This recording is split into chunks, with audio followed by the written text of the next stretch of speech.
Is John Benischek. He wants you to know that he is from the south side of Chicago. Anyone excited about that? Sometimes they're like, yeah, south side, but I'll go like that for him. And he will be appearing as Starkey the Pirate next weekend at St. Stephen's Gas House Players in Des Plaines in the production of Peter Pan. So make it out to Des Plaines and go see him as Starkey the Pirate. It sounds exciting. Without further ado, John Benischek.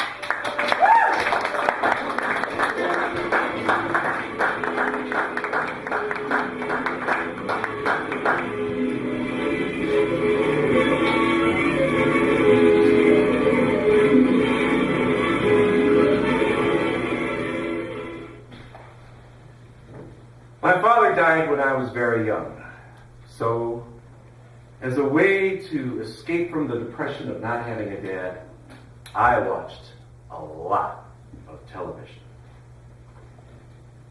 I lived with my mom, sister, and cat, all three of which were female. My mom did the best that she could as a single parent, but a boy really needs a male role model in his life, and television provided me with that in my home.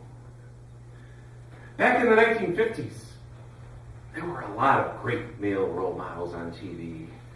There was Father Knows Best, Leave It to Beaver, but there was one show that featured a man who was faster than a speeding bullet, more powerful than a locomotive, able to bend steel with his bare hands.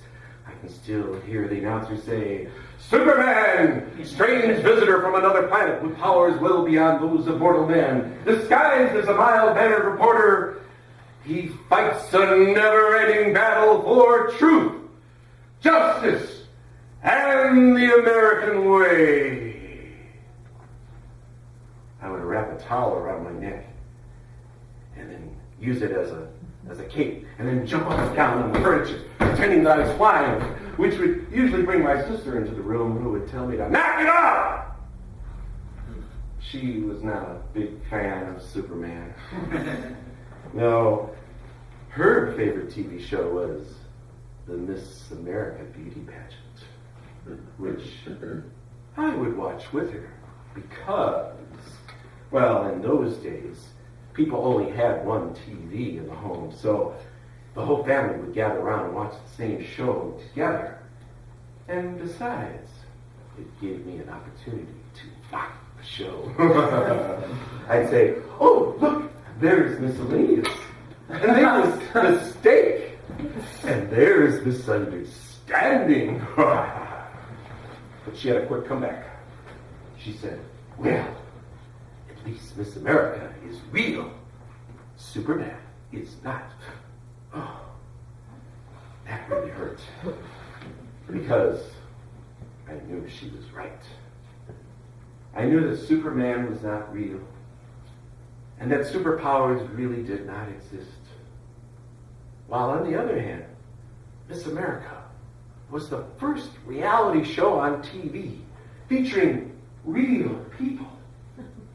The girl next door, hoping, praying, dreaming of being officially recognized and crowned on live national television as being the most beautiful woman in America. My sister would wear a 10-cent tiara on her head and then walk around the living room singing, "There she is, Miss America." Meanwhile, I sat there brooding in front of the TV set, watching Bert Parks interview the contestants. "Miss California, if you could have any wish granted, what would you wish for?"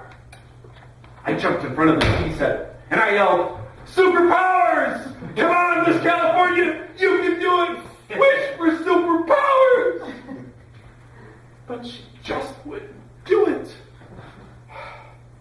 Instead, she said, "Well, Mr. Parks, what I would wish for would be peace and harmony between members of all races and ethnic groups. Yeah, right. Like that could ever happen. I mean, give me a break. We lived on the south side of Chicago, where if you were a white person in a black neighborhood, or you were a black person in a white neighborhood, you could get yourself beat up. In order for her wish to come true, she really would need superpowers. It was right at that very moment that I made the decision that I was going to leave the fantasy world of television and start living in the real world. So I traded in my electronic family for flesh and blood. I made friends with real people. I joined sports. I joined clubs. And then, eventually, years later, I grew up. Now, there was a recession going on the year that I graduated from college, so I found it rather difficult to find a position in my field. So the first job that I took was that of a singing telegram guy, which didn't pay very well, but it was a lot of fun. Got to wear a lot of cool costumes. I remember one night starting out dressed in a clown outfit and then changing into a gorilla costume and then changing into a tuxedo. And then my final telegram of the night required me to deliver 12 balloons and sing happy birthday at a party on the south side of Chicago, dressed as Superman. Right! These are my speech before. Not that part. So, I'm driving around Comiskey Park, looking for someplace where I can change clothes, when I found this tavern. So, I parked the car, grabbed the costume, and walked inside.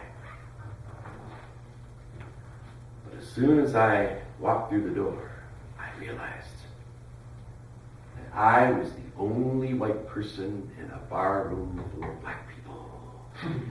Everybody in the place immediately stopped talking and began to stare at me as if I was an alien from another planet.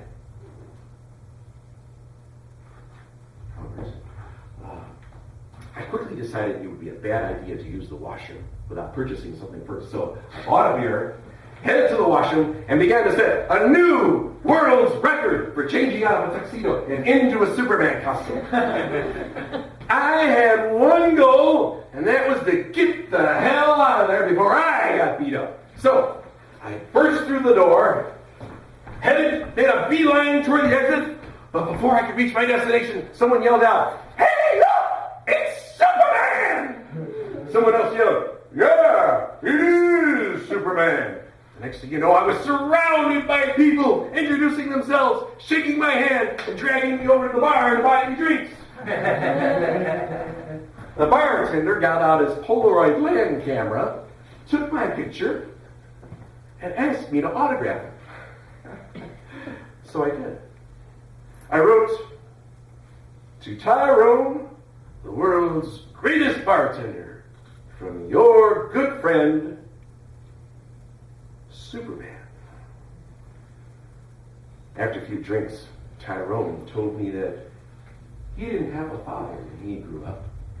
So when he was a little boy, he used to watch Superman on television, dreaming and hoping that someday he could be just like his hero when he grew up. I couldn't believe that our childhoods were so similar. I felt so at home. I was with family. I had found the brother I had never had. My brother was a brother. Well, not genetically, but you know what I mean. I was having such a great time, and then I looked at my watch and realized I was late for the birthday party, so I excused myself to go. But before I left, Tyrone said to me, "You have a good time at that birthday party, don't you hear?" make sure you come back sometime, because I want you to know that Superman is always welcome in this bar.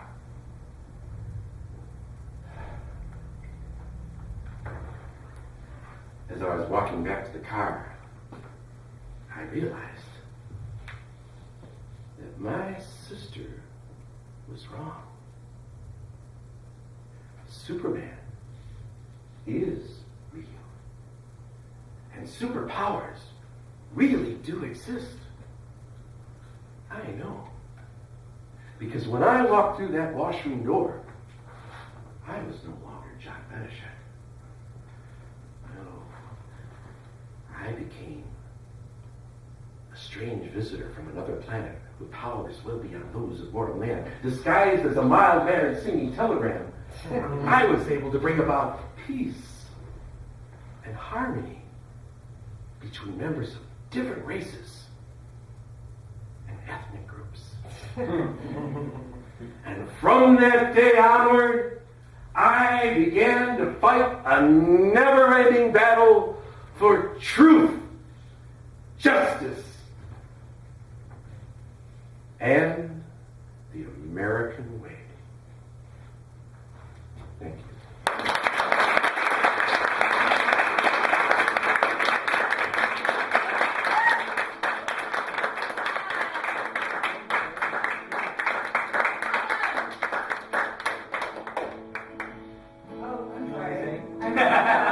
Who's gonna sing first?